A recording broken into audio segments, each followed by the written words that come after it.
Stunts ಎಲ್ಲ ಮಾಡುವಾಗ ಈ ಸಿನಿಮಾದಲ್ಲಿ ಒಂದು ಸ್ವಲ್ಪ ಬೆಟ್ ಮಾಡ್ಕೊಂಡಾಗ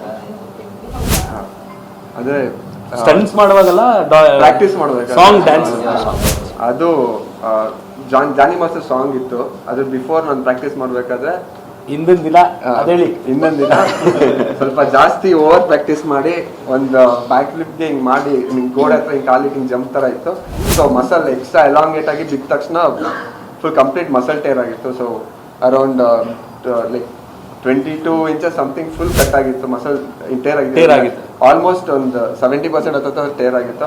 ಬಟ್ ಅದಾದ್ಮೇಲೆ ನಮ್ ಕಂಪ್ಲೀಟ್ ಡಾಕ್ಟರ್ ಇದ್ರು ಸ್ಪಾಟ್ ಅಲ್ಲಿ. ಇಲ್ಲ ಆಕ್ಚುಲಿ ಹಿಂದಿನ ದಿನ ದೊಡ್ಡ ಟೆನ್ಷನ್ ನಮಗೆ. ಫುಲ್ ಸೆಟ್ ಹಾಕೋಬಿಟ್ಟಿದ್ದೀವಿ, ಬಾಂಬೆಯಿಂದ ಡ್ಯಾನ್ಸರ್ಸ್ ಕರೆಸ್ಬಿಟ್ಟಿದ್ದೀವಿ, ಕಂಪ್ಲೀಟ್ ರೆಡಿ ಇದೆ. ಬೆಳಗ್ಗೆ ಶೂಟಿಂಗ್ ಸ್ಟಾರ್ಟ್ ಮಾಡಬೇಕು. ನಾವಲ್ಲಿ ಸೆಟ್ಟಲ್ಲಿ ಎಲ್ಲ ಇದನ್ನ ಚೆಕ್ ಮಾಡ್ತಾ ಕೂತಿದ್ದೀವಿ, ನಾನು ಪ್ರೇಮು ನಮ್ಮ ಡೈರೆಕ್ಷನ್ ಡಿಪಾರ್ಟ್ಮೆಂಟ್ ಅವರೆಲ್ಲ.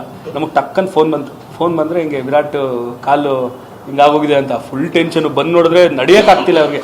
ಅಂದರೆ ತುಂಬ ಜಾಸ್ತಿ ಪೇನ್ ಇತ್ತು. ಅದು ಅಷ್ಟು ಗ್ರೋಯಿನ್ ಮಸಲ್ ಫುಲ್ಲು ನೀಲಿ ಆಗೋಗಿತ್ತು ಇವ್ರದ್ದು.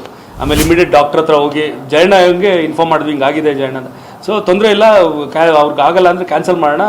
ಹಂಗೆ ಆಲ್ಮೋಸ್ಟ್ ಒಂದು 4-5 lakhs ಖರ್ಚಾಗೋಗಿತ್ತು ನಮಗೆ. ಎಲ್ಲರನ್ನೂ ಕರೆಸಿದ್ದು. ಸೆಟ್ ಬಿಡಿ ವೇಟ್ ಮಾಡುತ್ತೆ, ಬಟ್ ಟೆಕ್ನಿಷಿಯನ್ಸ್ನೆಲ್ಲ ತೊಂದರೆ ಇಲ್ಲ, ವಿರಾಟ್ ರೆಡಿ ಆದಮೇಲೆ ಮಾಡೋಣ ಅಂತ. ಬಟ್ ವಿರಾಟ್ ವಿಲ್ ಪವರ್ ತುಂಬ ಸ್ಟ್ರಾಂಗ್ ಆಗಿತ್ತು. ಇಲ್ಲ ಸರ್ ನಾನು ರೆಡಿಯಾಗಿ ಬರ್ತೀನಿ, ನಂಗೆ ಏನಿಲ್ಲ, ಪೇನ್ ಬಂದಾಗ ಜೊತೆಲಿ ಡಾಕ್ಟರ್ ಒಬ್ರು ಇದ್ರೆ ಸಾಕು ಅಂತ. ಸೊ ಇವ್ರನ್ನ ಯಾರು ಟ್ರೀಟ್ ಮಾಡೋದು, ಅವ್ರನ್ನ ಡೈಲಿ ಒಂದೊಂದು ಶಾರ್ಟ್ ಆಗಿದ ತಕ್ಷಣ ಕರ್ಕೊಂಡು ಹೋಗೋದು, ಕ್ಯಾರಮಲ್ಲಿ ಇವ್ರಿಗೆ ಟ್ರೀಟ್ ಮಾಡೋದು, ಕರ್ಕೊಬರೋದು.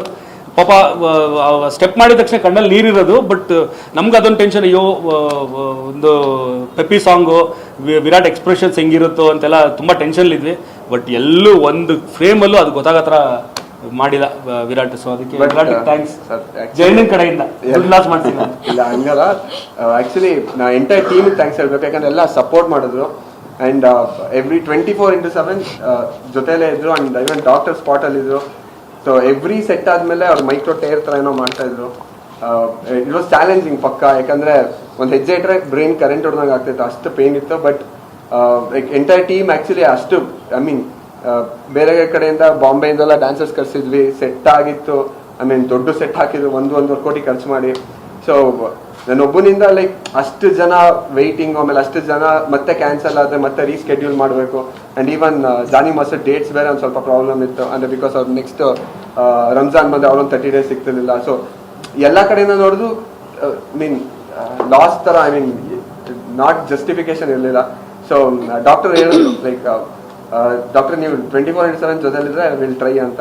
ಸೊ ಅದಾದ್ಮೇಲೆ ಹಾಗೆ ಪ್ಲಾನ್ ಮಾಡ್ಕೊಂಡು ಬೆಳಿಗ್ಗೆ ಎಲ್ಲ ಎಕ್ಸ್ಪ್ರೆಷನ್ ಇರೋ ಶಾರ್ಟ್ಸ್ಗಳು, ಎಂಡ್ ಬರ್ತಾ ಡೇ ಎಂಡ್ ಬರ್ತಾ ಲೈಕ್ ಡ್ಯಾನ್ಸ್ ಥರ shorts. So I mean thanks to Vinod Jain ಅಂತ ಡಾಕ್ಟರ್, ಅವ್ರಿಗೆ ಇದ್ರಲ್ಲಿ ಥ್ಯಾಂಕ್ಸ್ ಹೇಳ್ಬೇಕು. ಆ್ಯಂಡ್ ಅನಿಲ್ ಸರ್ ಆಗಿರ್ಬೋದು, ಅಭಿ ಅವ್ರು ಆಗಿರ್ಬೋದು, ನಮ್ಮ ಎಂಟೈರ್ ಟೀಮ್ ಅವತ್ತು ಜೊತೆಯಲ್ಲಿದ್ರು. ಒಂದ್ ಶಾರ್ಟ್ಗೂ ಬಂದು ಟ್ರೀಟ್ ಮಾಡ್ತಾ ಇದ್ರು. ಆ್ಯಂಡ್ ಇನ್ನೊಂದು ಅನಿಲ್ ಅಂತ ಹೇಳಿದ ತಕ್ಷಣ ನಮ್ಮ cinema creative head Anil Mandya ಅಂತ, ಅವ್ನು ನನಗೆ ನವಗ್ರಹ ಸಾರಥಿಲೆಲ್ಲ ಅಸಿಸ್ಟೆಂಟ್ ಡೈರೆಕ್ಟರ್ ಆಗಿದ್ದ. ಈ ಸಿನಿಮಾಲಿ ಕ್ರಿಯೇಟಿವ್ ಹೆಡ್ ಆಗಿ ವರ್ಕ್ ಮಾಡ್ದ. ಆ್ಯಂಡ್ ಅವನದು ಸಪೋರ್ಟ್ ತುಂಬ ಆಯಿತು. ನೀವು ಹೇಳೋದಲ್ಲ ಹೆಂಗೆ ಬ್ಯಾಲೆನ್ಸ್ ಮಾಡ್ತಾ ಇದ್ರಿ ಅಂತ, ಅದರಲ್ಲಿ ಅವನು ಒಂದು ಮುಖ್ಯವಾದ ಪಾತ್ರ. ನನ್ನ ಕೆಲಸನೆಲ್ಲ ಅಂದರೆ ನನ್ನ ವಿಷನ್ಸ್ ಏನು ಅನ್ನೋದು ಅವನಿಗೆ ತುಂಬ ಚೆನ್ನಾಗಿ ಗೊತ್ತಿತ್ತು. ಯಾಕಂದ್ರೆ ತುಂಬ ವರ್ಷದಿಂದ ನನ್ನ ಜೊತೆಲಿ ಕೆಲಸ ಮಾಡಿರೋದ್ರಿಂದ ಒಂದು ಸೀನ್ನ ಕೊಟ್ಟು ನಾನು ಹೆಂಗೆ ಶೂಟ್ ಮಾಡಬೇಕು ಅಂತ ಅಂದ್ಕೊಂಡಿರ್ತೀನಿ, ಅದನ್ನ ಅನಿಲ್ಗೂ ಕೊಟ್ಟರೆ ಆಲ್ಮೋಸ್ಟ್ 80% ಮ್ಯಾಚ್ ಮಾಡ್ತಾನೆ ನಾನು ಹೆಂಗೆ ಅಂದ್ಕೊಂಡಿದ್ದೀನಿ ನಾನು. ಸೊ ಆ ಲೆವೆಲ್ಗೆ ನಂದು ಒಂದು ವೇವ್ ಲೆಂತ್ ಇದ್ದಿದ್ದರಿಂದ ಅದೊಂದು ಅವ್ನ ಸಪೋರ್ಟ್ ತುಂಬ ಹೆಲ್ಪ್ ಆಯ್ತು ನಮಗೆ.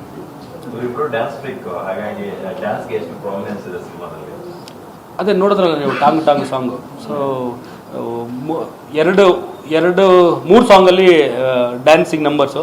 ಸೊ ತುಂಬ ಚೆನ್ನಾಗಿ. ಆ್ಯಂಡ್ ಸ್ಪೆಷಲಿ ನಾನು ಸಂಜನನ್ನ ಮೆನ್ಷನ್ ಯಾವ್ದು ವಿಚಾರಕ್ಕೆ ಮಾಡಬೇಕಂದ್ರೆ ಡ್ಯಾನ್ಸ್ಗಿಂತ ಜಾಸ್ತಿ ಅವರ ಪರ್ಫಾರ್ಮೆನ್ಸು ಸೀನಲ್ಲಿ ತುಂಬ ಅಂದರೆ ತುಂಬ ಅದ್ಭುತವಾಗಿ ಎಕ್ಸ್ಪ್ರೆಷನ್ಸ್ ಕೊಡ್ತಾರೆ. ನಾನೇ ಶಾಕ್ ಆಗ್ಬಿಟ್ಟೆ. ಅಂದರೆ ರಾಯಲ್ ಬಂದು ನಂದು 5ನೇ ಸಿನಿಮಾ. ನಾನು ವರ್ಕ್ ಮಾಡಿರೋದ್ರಲ್ಲಿ ಹೀರೋಯಿನ್ಗಳಲ್ಲಿ one of the best performer ಇವರು. ತುಂಬ ಖುಷಿ ಆಯ್ತು ನನಗೆ ಅವ್ರದ್ದು ಪರ್ಫಾರ್ಮೆನ್ಸ್ ನೋಡಿ. ಅಂದರೆ ನಾನು ಅವ್ರದ್ದು ವರ್ಕ್ ಸಲಗಾಲಿ ಮತ್ತು ಇನ್ನೊಂದು ಯಾವುದು ವೆಬ್ ಸೀರೀಸು ಹನಿಮೂನ್ ಏನದು, ಹನಿಮೂನ್, ಅದರಲ್ಲಿ ನೋಡಿದೆ, ಖುಷಿಯಾಗಿತ್ತು. ಬಟ್ ಇವರು ನಾನು ಕೇಳಿದೆ ನೀವು ಆ್ಯಕ್ಟಿಂಗ್ ಎಲ್ಲ ಕಲ್ತಿದ್ದೀರಾ ಅಂತ. ಇಲ್ಲ ಸರ್ ನಾನು ಕ್ಲಾಸಿಕಲ್ ಡ್ಯಾನ್ಸರ್ ಅಂದರು. ಆ್ಯಕ್ಟಿಂಗ್ ಗೊತ್ತಿಲ್ಲದೆ ಸಿನಿಮಾ ಇಂಡಸ್ಟ್ರಿಗೆ ಬಂದು ಅದ್ಭುತವಾಗಿ ಆ್ಯಕ್ಟ್ ಮಾಡ್ತಿದ್ದಾರೆ. ಸ್ಟಾರ್ ಸಿನಿಮಾಗಳ ಜೊತೆ ಕೆಲಸ ಮಾಡೋದಕ್ಕೂ ಈ ತರ ನ್ಯೂ ಕಮರ್ಸ್ ಜೊತೆ ಕೆಲಸ ಮಾಡೋದು ಹೇಗಿದೆ ಸರ್ ಅನುಭವ? ಏನಿಲ್ಲ ಸೇಮೇ, ಒಂದೇ ಏನಂದ್ರೆ ಸ್ಟಾರ್ ಸಿನಿಮಾ ಮಾಡ್ಬೇಕಾದ್ರೆ ನಾವು ಖರ್ಚು ಮಾಡಿಸಿದ್ದು ತೆಗಿಯೋಕ್ಕಾಗುತ್ತೆ ಅನ್ನೋ ಡೌಟ್ ಇರಲ್ಲ. ಹೊಸಬ್ರ ಜೊತೆ ಮಾಡ್ಬೇಕಾದ್ರೆ ಹೆಂಗೆ, ಯಾಕಂದ್ರೆ ನಮ್ಮನ್ನು ನಂಬ್ಕೊಂಡು ಪ್ರೊಡ್ಯೂಸರ್ ದುಡ್ಡು ಹಾಕ್ತಿರ್ತಾರೆ. ಈಗ ಈ ಸಿನಿಮಾ 14-15 ಕೋಟಿ ಬಜೆಟ್ ಆಗಿದೆ. ಅದು ರಿಕವರಿ ಮಾಡ್ಕೊಡೋದು ಈಗ ನಂದು ಸಿನಿಮಾ ಮಾಡೋದೊಂದು ಮೋಟೋ ಆದರೆ ಅದನ್ನ ರಿಕವರಿ ಮಾಡಿಸ್ಕೊಡ್ಬೇಕು ಅನ್ನೋದು ಇನ್ನೊಂದು ಇದು. ಸೊ ಅದೀಗ ಒಂದು ಸ್ವಲ್ಪ ತಲೆಯಲ್ಲಿದೆ. ಇನ್ನು ಮಿಕ್ಕಿದ್ದು ಬಟ್ ಜಯಣ್ಣ ಆಗಲಿ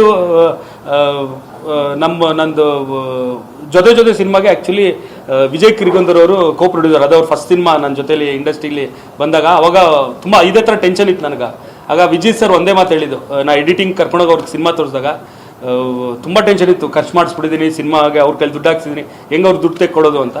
ಎಡಿಟಿಂಗಲ್ಲಿ ಸಿನಿಮಾ ನೋಡ್ಬಿಟ್ಟು ವಿಜಯ್ ಸರ್ ಹೊರಗೆ ಬಂದಾಗ ನನಗೆ ಒಂದೇ ಮಾತು ಹೇಳಿದ್ದು, ದಿನಕರ್ ನೀವು ಇಷ್ಟು ದುಡ್ಡು ಹಾಕಕ್ಕೆ ಹೇಳಿದ್ರಿ, ನಾನು ಇಷ್ಟು ಹಾಕಿದ್ದೀನಿ, ಬಟ್ ಇವತ್ತು ಸಿನಿಮಾ ನೋಡಿದೆ ತುಂಬ ಖುಷಿ ಆಯಿತು, ಒಂದು ಒಳ್ಳೆ ಸಿನಿಮಾಗೆ ದುಡ್ಡು ಹಾಕಿದ್ದೀನಿ ಅಂತ.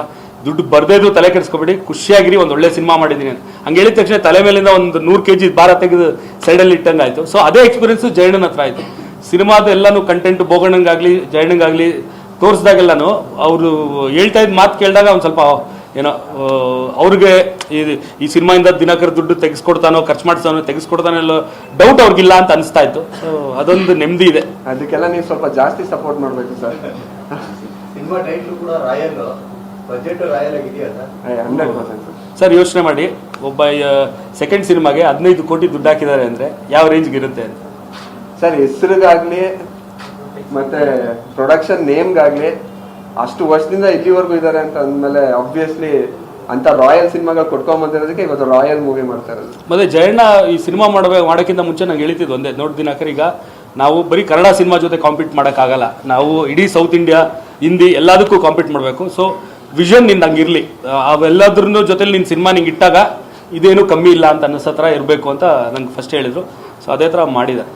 I mean support. Surprising character ಇದೆಯಾ ಸಿನಿಮಾದಲ್ಲಿ? ನೀವು ಹೇಳ್ಕೊಳ್ದೆ ಇಲ್ದಿರೋದನ್ನ ನೀವು ಕೇಳಿದ್ರೆ ನಾನು ಹೇಳ್ತೀನಿ ಅಂತ ಯಾವ ಕಾನ್ಫಿಡೆನ್ಸ್ ಅಲ್ಲಿ ಕೇಳ್ತಿದ್ರೆ ನೋಡಿ ಸಿನಿಮಾ ನೋಡಿ. ಸರ್ಪ್ರೈಸಸ್ ಅಂತೂ ಇದಾವೆ ಫಸ್ಟ್ ಇಂದ ಲಾಸ್ಟ್ ವರ್ಗು. ನೀವು ಹಿಂಗಾಗುತ್ತಾ ಅಂದ್ರೆ ಹಂಗಾಗಲ್ಲ, ಬೇರೆ ಆಗುತ್ತೆ. ಅಕಸ್ಮಾತ್ ಏನಾದ್ರು ಆಯ್ತು ಅಂದ್ರೆ ದಿನಕರ್ ಲೆವೆಲ್ಗೆ ನೀವು ಯೋಚನೆ ಮಾಡಿದ್ರ ಅಂತ ಅನ್ಕೊಳ್ಳಿ. ಅಲ್ಲ, ದಿನಕರ್ ಆಸ್ ಅ ಡೈರೆಕ್ಟರ್ಗೆ first of all Dinakar as actor ಇಷ್ಟ ಇಲ್ಲ. ಸೊ ನನ್ನ ಡೈರೆಕ್ಷನ್ ನಾನು ದಿನಕರ್ ಕೈಲಿ ಆಕ್ಟ್ ಮಾಡಿಸ್ತೀನ. ನೀವೆಲ್ಲ ಸಾಂಗ್ ನೋಡಿದ್ರಾ ರಿಲೀಸ್ ಆಗಿರೋದು? ಈಗ ಅದಕ್ಕೆ ನೀವ್ ಹೇಳಿ, ಏನನ್ಸ್ತು ಸಾಂಗ್ ನೋಡಿದಾಗ? Thank you. ಇಲ್ಲ, ಇನ್ನೂ 2 ರಾಯಲ್ ಸಾಂಗ್ಗಳಿದಾವೆ, ಅದು ಬರ್ತವೆ.